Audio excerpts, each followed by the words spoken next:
Hello, everyone, and welcome to another episode of the Wise Decision Maker Show, where we help you make the wisest and most profitable decisions.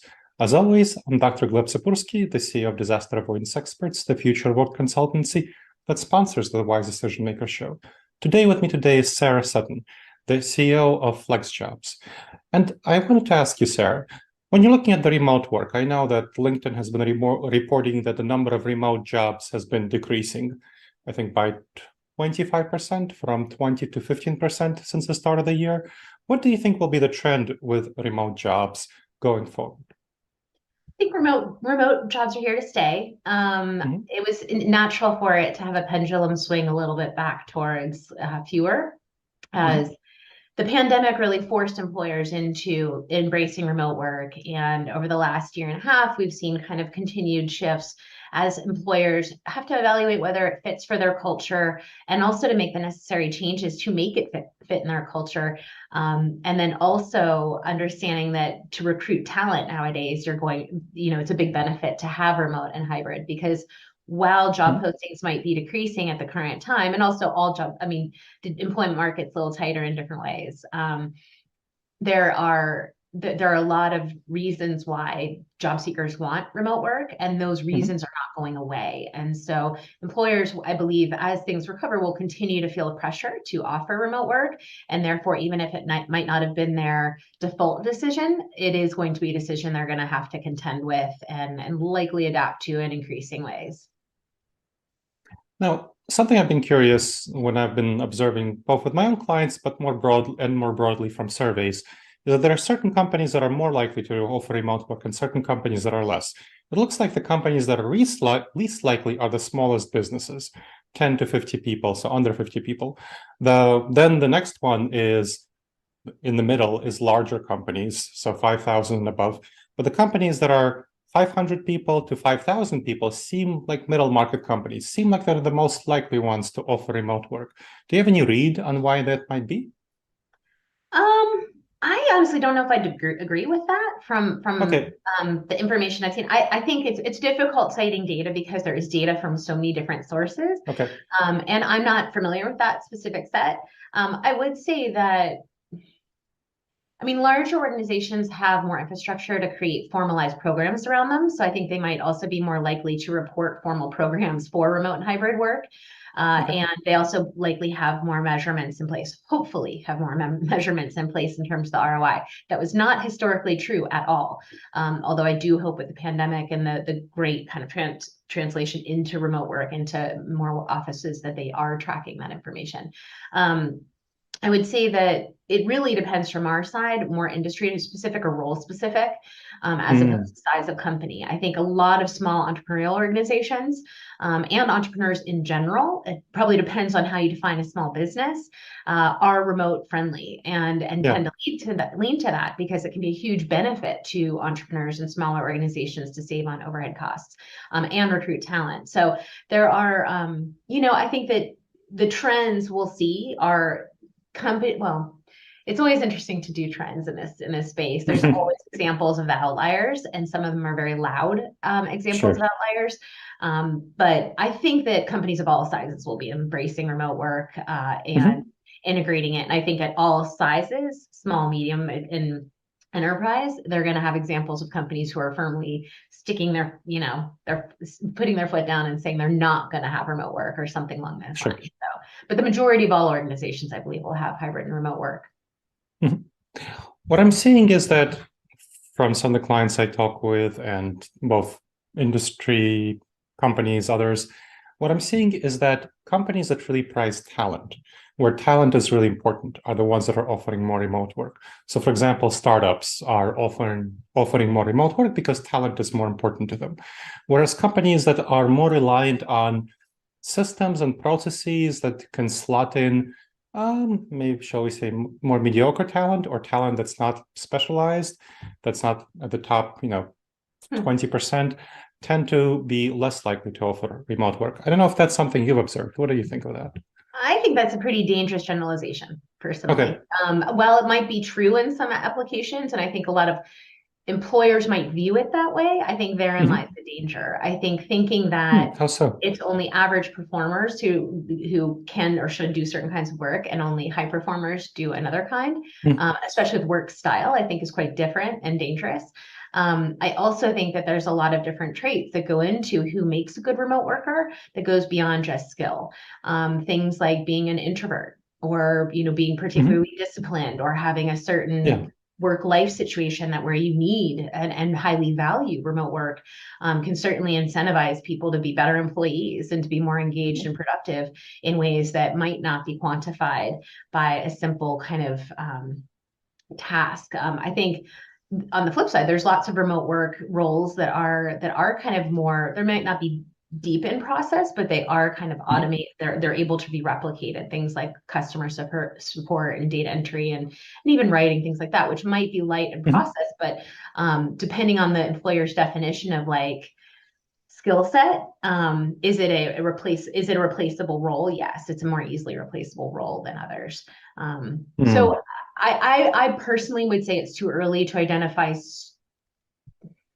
and I think there's just too many exceptions to the rule to Yeah. make a straight assessment of who and how this will fit well, because it also Hmm. depends on the company culture. Certain company cultures are more willing to be innovative, and it comes down to how they are managing their workers and to what is an efficient worker. If the management isn't again, it depends on all the different industries, but uh, Hmm. you have to have best practices management. I think is very effective in remote work. I Yes. think you'll see problems with management much faster with remote work. Hmm. As on the flip side, I think you'll see problems with workers much faster if you have good management. It's the remote workers Hmm. that will slide through if you're not managing well. So I think a lot Hmm. of remote work can up level different organizations in how they are managing, whether the person is in the office, hybrid, or remote. So I don't know if that helps, but it's, yeah, I Fantastic. worry a little bit about some of the mass generalizations that are happening about the types of work Hmm. that can happen. Hmm. No, that makes sense. And I appreciate, again, I'm talking from my experience working with some clients, also from talking about trends and industry generalizations. What I'm seeing is that when I talk with clients who help transition to hybrid work and remote work, the start of the conversation tends to be, well, what's my industry doing? I'm recently starting to engage with a financial services firm, and their first question is, what are other financial services firms doing? And then I turn that around and say, well, let's put that aside and see what's going to be best for your firm, for your clients, for your culture, and your organization. Let's put aside what other firms are doing Yeah. and focus on what's going to achieve your goals. Have you seen that sort of dynamic where firms are too looking outside of what others are doing and trying to do social norms, maybe so to speak, rather than looking inside and thinking what's really going to be best for our own culture and our own goals and our own mission going forward? Yes, absolutely. And I think that, Mm, I couldn't agree more with your advice with them. I think it's understandable. I mean, people are looking for benchmarks of all sorts, and they're yeah. looking for something that can be tried and true and trusted. And the nature of remote work is that it can be custom, and it should be Mhm. custom. And in order to work as effectively as it can for your organization, really understanding that it's not just a top-down mandate, or Mm. a tool that is great for recruiting because you can offer it as a benefit with no real expenditure or very little expenditure, and is a buzzword. But it's really about kind of the deeper, like what's going to work in this role. And Mm. I encourage organizations to not view remote work as something that's arbitrary and Mhm. something that, and this is kind of where it's happened. Like the pandemic forced remote work on Yeah. organizations in a way that they kind of, a lot of organizations that had been kicking and screaming against remote work, Mhm. within a year, we're saying, oh, now we get it. We're gonna embrace remote work. Well, if you're an organization that's been kicking and screaming against it for 15 years prior, and all of a sudden you say it's flipped, how deeply have you embraced that? And I think that these last Mhm. couple of years and moving forward, companies, even if they want to embrace it, are really looking like, well, how do we do this, and who's doing it better? And Mm. also, can we, if none of our competitors are doing it, is it okay if we don't really do this right now, or we rush it, or like it's not such a high priority for us. And so, you know, I understand, but I think at the end of the day, that approach, well, you can learn some interesting lessons in how people are doing, how other organizations are doing it, and consider how to apply that. It still comes back to who you are as an organization. What do the team members in your organization want? And that can be different teams, different locations, different cohorts within the organization. But really understanding how is this going to affect our culture? What is our culture? How does it translate into a remote and hybrid world? And kind of testing and iterating on it as you go through. I'm not sure what you advise your clients, but I'd be curious if you don't mind sharing a little bit.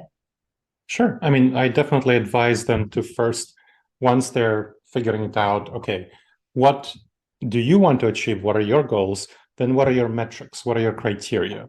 So figure out the criteria that you're making for the transition to whatever permanent future of work arrangements you want to make. So I'm working with a client right now, and we're looking at 14 criteria, and then we're going to weigh those criteria and then choose the top 5 to optimize against.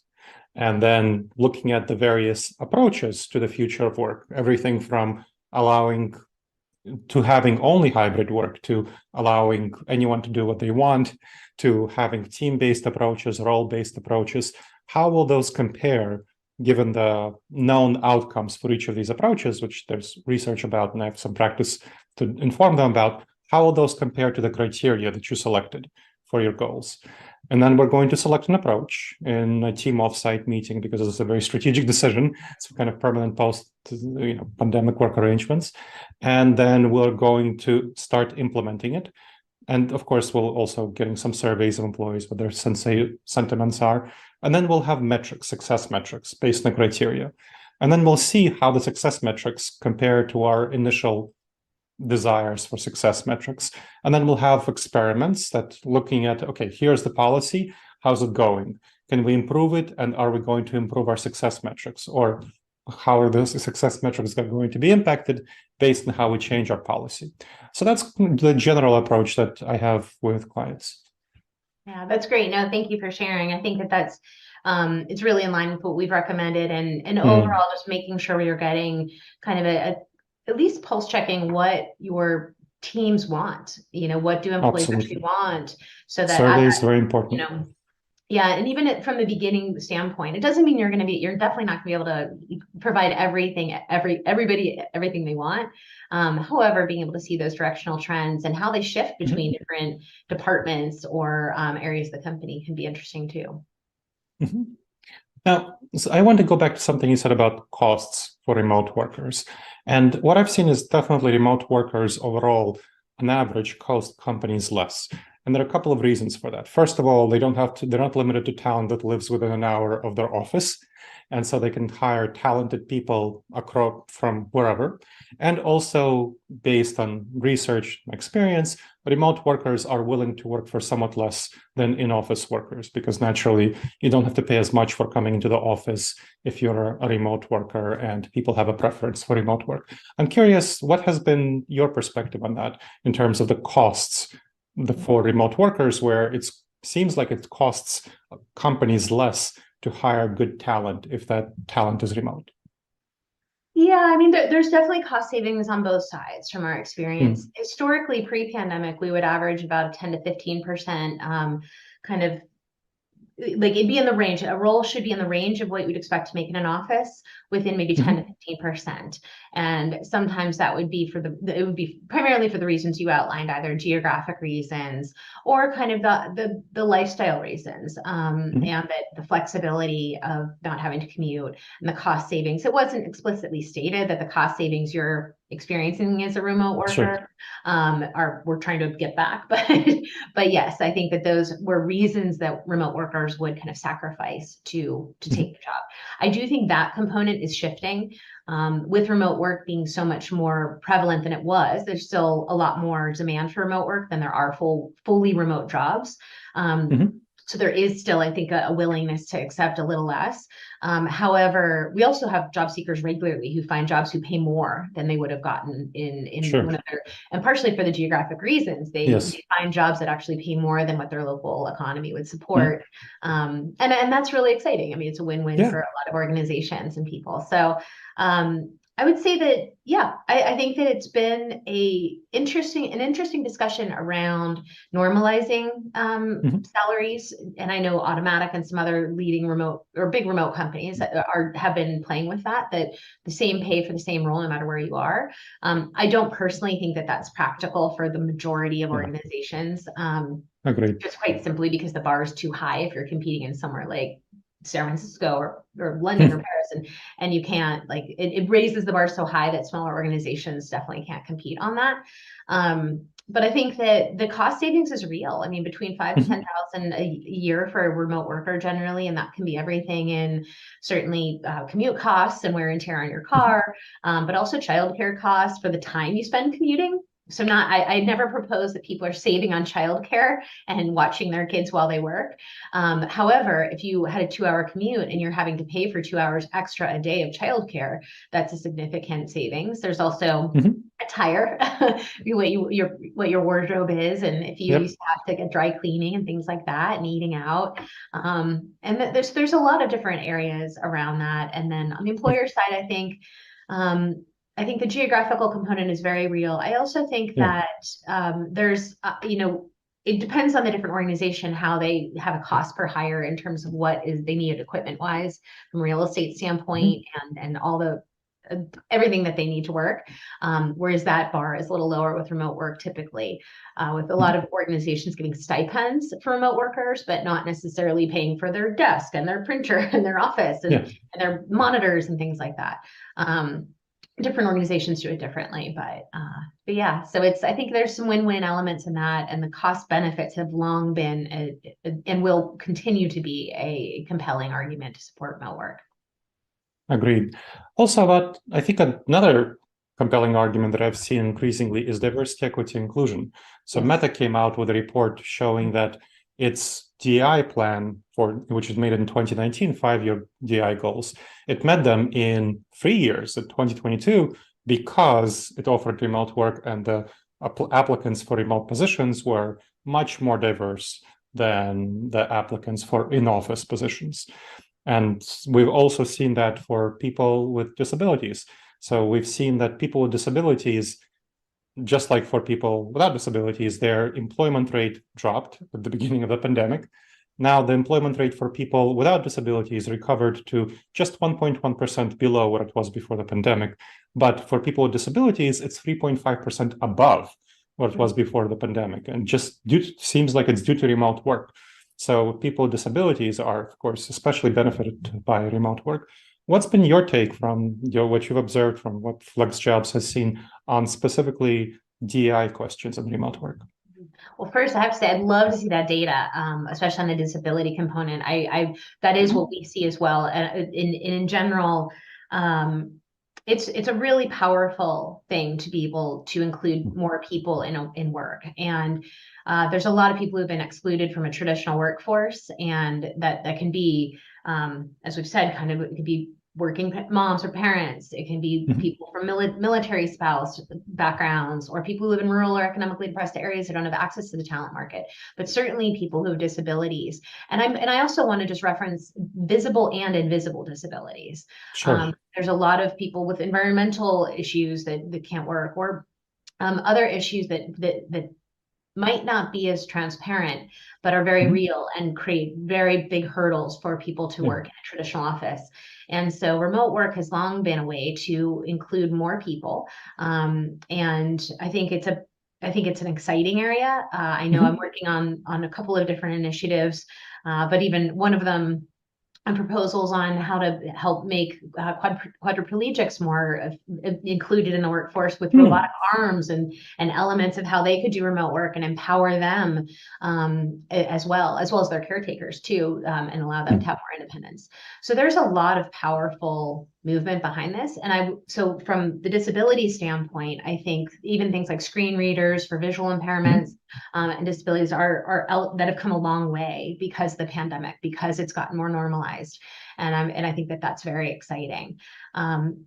I also think that the diversity side is really important. And I've seen a number of different articles and reports coming out finally with some data around the why people from minority groups really prefer remote work or certainly enjoy remote work, because it removes microaggressions that they experience, not just macro aggressions, but also the microaggressions that they experience, and they're able to work, their nervous systems are able to calm down and work in a much more efficient and, from their view, equal manner without a lot of kind of that ongoing premise of difference. So I personally will also speak to video. Well, we as an organization are remote and have been for over 15 years. And back in the day, the video wasn't that great, and we had too big of calls to do it, and the technical reasons were kind of what held us back. Over time, we actually realized, even as the technology gotten better, we don't lean on video. And in some cases, we intentionally don't use video in some interviews and things of that nature. So we keep things a little bit more democratic in a way. And we lean more on screen sharing and voice calls, honestly, in our organization, because the being in person can add layers of stress for people if they don't feel comfortable being seen and they feel that they're going to be judged in some way. So just to put that out there as kind of an ongoing, like even in a remote work environment, considering how you're handling your workforce, and are they working in a situation that feels the most comfortable and where they'll do the best work? That makes a lot of sense. And there are other research showing that, for example, in remote environments, men tend to interrupt women more than the opposite. So that's another sort of problem that needs to be addressed. And I wanted to add about the disability, invisible disability. A lot of people with long COVID are experiencing invisible disability. So 1.7 more million Americans have become disabled. A lot of that is due to brain fog and fatigue. And that is an invisible disability that's coming out of the current situation that we really need to make sure that these people can enable themselves to stay in the workforce. Now, absolutely, and as their caretakers as well. I mean, I just want to. The numbers start to really add up in all of these arenas when you start to consider it's not just in some cases the people who are working, but also their caretakers who are struggling with having a flexible job and or needing to be on call and help. So it's really a big pool of people. And I was at a recent summit and asked the audience, we're talking about disabilities, and I just said, like, can everyone just pause for a moment and think about people in your life who have either a visible or invisible disease, disability, and how many of them can that affect their work? And can you raise your hands? And so everyone in the room essentially raised their hands. And this is something that business leaders really need to be considering as they look at remote work, that this isn't a fringe benefit. This is a really important benefit that affects all of their team members, whether they know it or not, in some way of how also showing the care of an organization. And remote work helps you kind of, I think, put your money where your mouth is if you're saying you're an inclusive employer. Absolutely. Now, as we finish up, can you help us understand how Flexjobs helps people find remote work, find hybrid work? Sure. Well, since we've started, we have always worked with organizations in all industries, and also small, startup to Fortune 500, and in all roles and categories. So we have part-time to full-time. The majority of our jobs are full-time, and the majority of our jobs are employee status, although we also have freelance roles. And we have candidates come in, and they are, they're from all over, but they generally have a higher level of remote work. They're generally a little more educated, and they are very excited about and dedicated to remote work. Many of them also have worked in these areas for a while and have had experience. And so we help job seekers find quality companies who are offering remote and hybrid jobs. We go to great lengths to make sure every single job and company on the site is legitimate and professional and does offer flexibility. So we vet every single job and company. And the reason we do that is because definitely in this day and age, but it used to be more obvious, but there are a lot of scams out there in the work from home and remote markets. And again, some of them are very obvious, and job seekers think, oh, I'll be able to tell no problem. And yet it's one of the biggest multi-billion-dollar industries, and it's been on the FBI top 10 list of warnings and of why to be aware that they're scams. So we make sure our database is very clean, and we help make the process as easy as possible and as friendly as possible for job seekers who are looking to have remote careers, find legitimate remote employers, and be good remote workers. So we have lots of content, webinars, virtual job fairs, career coaches, and other resources to help people in their remote work job search and then career beyond that. Excellent. Well, thank you very much, Sarah, for sharing your expertise with our audience. Thank you so much for having me, Gleb. Really appreciate it. You're welcome. And to our audience, I look forward to seeing you in the next episode of the Wise Decision Maker Show. In the meantime, the wisest and most profitable decisions to you, my friends.